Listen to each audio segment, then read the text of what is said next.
Seperti saya ketemu kiai, ini kiai Longko, Rodo angel cari yang seperti ini. Kiainya mijeti saya, itu ngomong sama murid-muridnya, saya lagi mijet Kanjeng Nabi. Jadi dia tuh membayangkan, saya kan putune Kanjeng Nabi, betul? Saya kan putune Kanjeng Nabi, betul? Nah, diniati mijeti Kanjeng Nabi. Kalau mijeti Kanjeng Nabi nggak bisa, aku mau mijeti cucunya ini. Nah kalau saya mijeti cucunya senang, si mbak yo senang. Berarti bodohnya aku mijeti Kanjeng Nabi, selesai.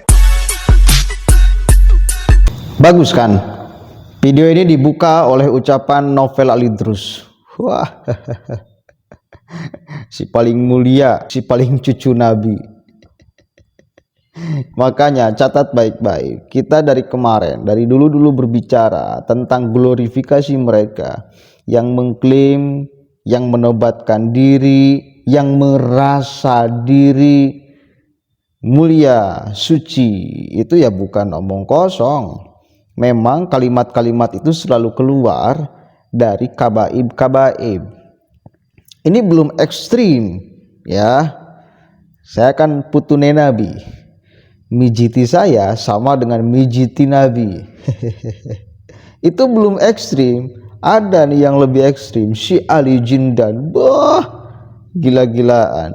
Mungkin dulu orang kemudian terpana ketika kabaib ini sedang bercerita kehaluan model begitu. Tapi sekarang saya yakin bila ada kabaib yang berbicara kayak gitu, yang ceramah model begituan, jadi bahan lawakan. Catat baik-baik, jadi bahan lawakan, saudara.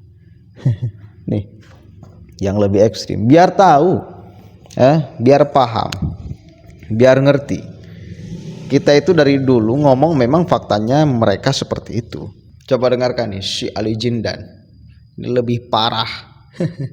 Cerita kehaluannya layak untuk jadi bahan lawakan. Jangan dianggap serius ya. Bahan lawakan aja cukup.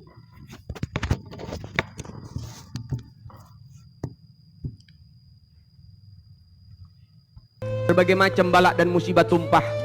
Dan saat ini corona menerjang Indonesia dengan sedemikian rupa. Anda tahu, masih ada lagi satu kesalahan penting, saudara sekalian, yang harus kita pahami baik-baik.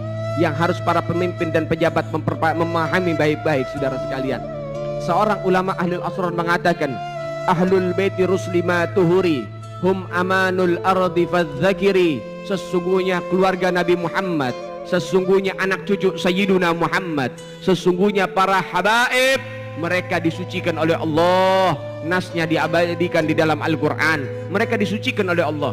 Ahlul bait ruslima tuhuri, keluarga Nabi itu para habaib disucikan oleh Allah. Nasnya diabadikan di dalam Al-Quranul Karim. Kemudian apa? Hum amanul ardi fadzakiri. Ini yang harus kita pahami baik-baik.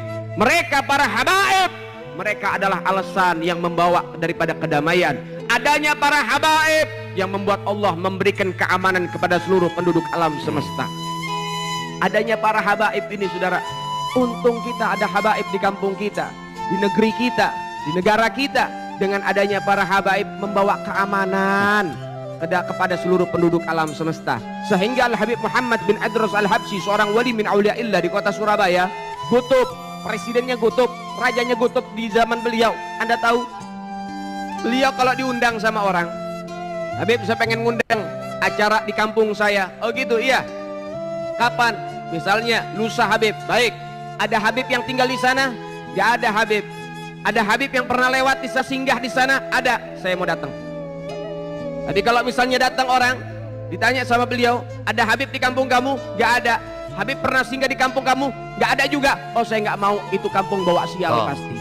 Lihat, mereka orang-orang wali, orang-orang soleh. Gak ada habaib di kampung bisa bawa sial, saudara. Maka oleh sebab itu, kalau Allah kirimin habaib di kampung-kampung kita, jaga baik-baik, saudara. Kenapa? Mereka anak cucu Sayyiduna Muhammad. Mereka yang membawa keamanan, saudara sekalian. Kenapa? Karena dalam tubuh mereka ada darah suci Sayyiduna Muhammad. Artinya apa dalam kisah ini, saudara? Corona datang, musibah-musibah datang, tiada lain dan tiada bukan, saudara. Pasti kesalahan ini ada kaitannya. Apa kaitannya? Karena Habib Rizik tidak boleh kembali ke tanah air. Allah Ta'ala murka dan Allah kirimkan corona ke Indonesia, saudara. Innalillah wa inna ilaihi Habib Rizik gak boleh kembali, saudara. Habib Rizik gak boleh balik ke negaranya, saudara. Allah Ta'ala murka, dikirimin corona.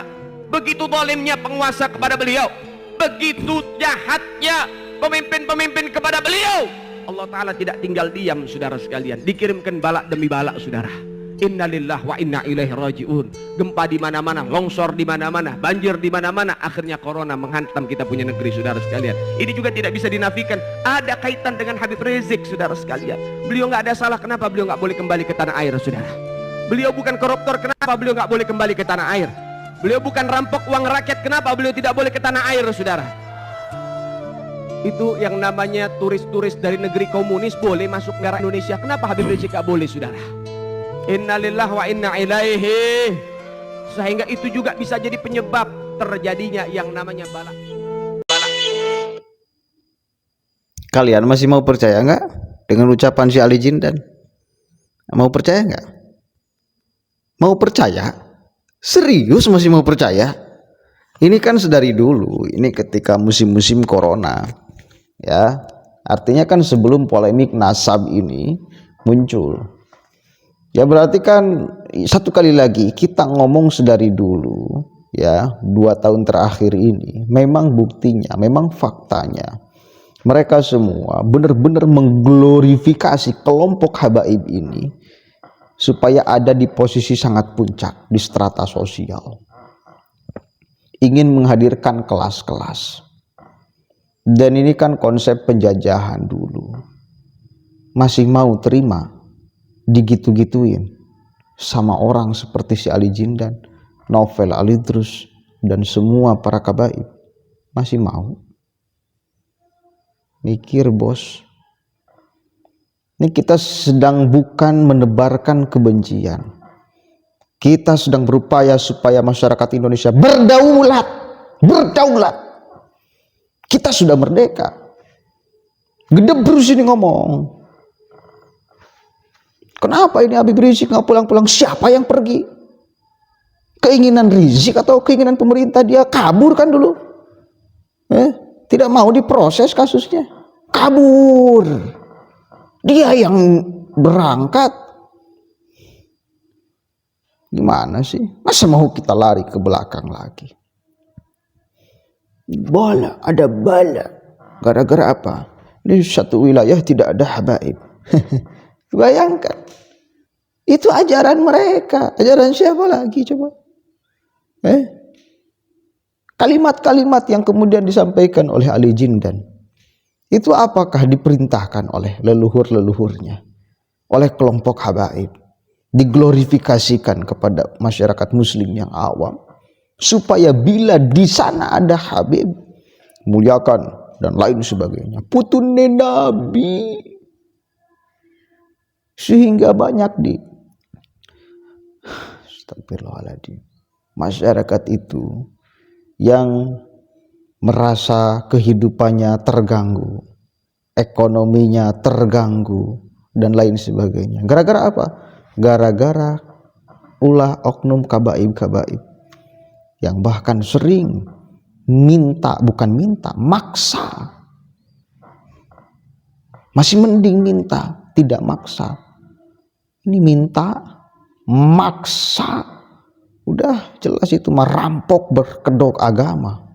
Kalau mau kita katakan secara kasar, rampok berkedok agama. Kalau kemudian dikasih oleh masyarakat, dan selalu dikasih oleh masyarakat karena melihat putune Nabi, klaimnya dari dulu, yang doktrinnya harus dimuliakan, harus dicintai. Bayangkan nih si Ali Jindan ngomong, tertekstualkan di dalam Al-Quran, Ahlul Bait Nabi yang wayutohirukum tathiro, produk yang wayutohirukum tathiro, seperti si Ali Jindan. Ini dia sedang ada kasus dengan Jeda Salim belum rampung-rampung. Kemarin bercerita tentang kain penutup makam Rasulullah SAW, gedebrus tuh, 99,9,9,9% gedebrus tuh. Wadul, kain yang beli di Shopee di Tanah Abang, lalu dikatakan ini kain hasil ngambil dari makam Rasulullah. Bangke. Dan sedang dicek oleh Gus Rofi ke Arab Saudi sana, apakah pernah memberikan ke si Ali Jindan, meminjamkan atau memberikan. Masa diberikan ke si Ali Jindan? Rasa-rasanya nggak mungkin. Makanya kita sangat bersyukur dengan kehadiran Kiai Imaduddin Utsman Al-Bantani. Itu mencerdaskan masyarakat, memberikan energi supaya masyarakat itu berdaulat, memberikan energi pula sebetulnya supaya para habaib ini, ya, kabib-kabib Ba'alawi ini tidak seenaknya kepada masyarakat, tidak mengklaimkan diri sebagai seolah mendapatkan posisi strata sosial teratas, keimanan teratas dan lain sebagainya. Ya, jangan kau ngelak, nggak ada kami tai, jangan ngelak, itu faktanya banyak lah. Udah, jangan ngelak kalian, jangan ngelak. Dan akui bahwa itu kesalahan. Kenapa kalian nggak ngakui bahwa itu sebagai sebuah kesalahan? Itu kesalahan, Anda akui, jangan ngelak sebagai kesalahan. Kalau Anda terus bertahan dengan kebodohan, dengan pembodohan, itu ya semakin kita akan lawan habis-habisan. Dan jangan harap isu nasab ini akan berhenti. Dan jangan harap kita akan melupakan persoalan ini. Kita akan kampanye kemana-mana, ke masyarakat. Mereka bukan cucu Nabi, bukan putune Nabi. Biasa aja kepada mereka. Sama seperti manusia yang lain. Kalau mereka misal kelaparan, kasih sebagai sesama manusia, umat Islam, orang Indonesia, kasih. Tapi kalau maksa, usir, tuman, usir, jangan seenaknya, usir. Dan kita harus tegas, abaikan. Orang seperti kalau di kampung ini tidak ada habaib, maka apa namanya tadi itu bahasanya akan celaka atau apa? Sial. Kalau satu kampung tidak ada habib akan sial. Kalau satu kampung tidak pernah disinggahi habib akan sial. Kalau satu kampung tidak ada pernah habib yang lewat akan sial. Dari mana itu? Dasarnya dari mana? Itu gedebrus semua. Kita harus meyakini bahwa ucapan si Ali Jinan gedebrus. Tahu gedebrus gak? Wadul, nipu. Mana ada itu kayak gitu tuh. Jangan ngelak, ini fakta-faktanya beredar. Oh kami enggak, kami sama, kami sebagai tai kucing enggak. Anda tidak merasa sama dengan yang lainnya.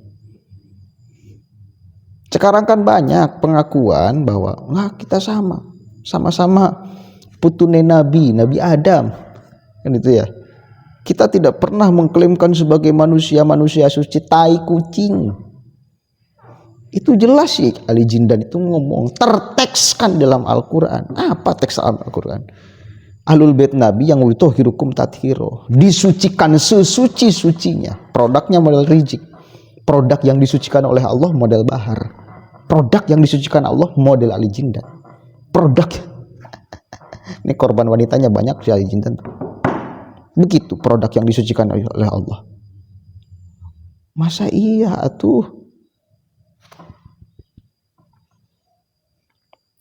Berhenti membodohi masyarakat. Kita akan lawan kalian. Berhenti membodohi satu kali lagi masyarakat. Mudah-mudahan ada manfaatnya. Assalamualaikum warahmatullahi wabarakatuh.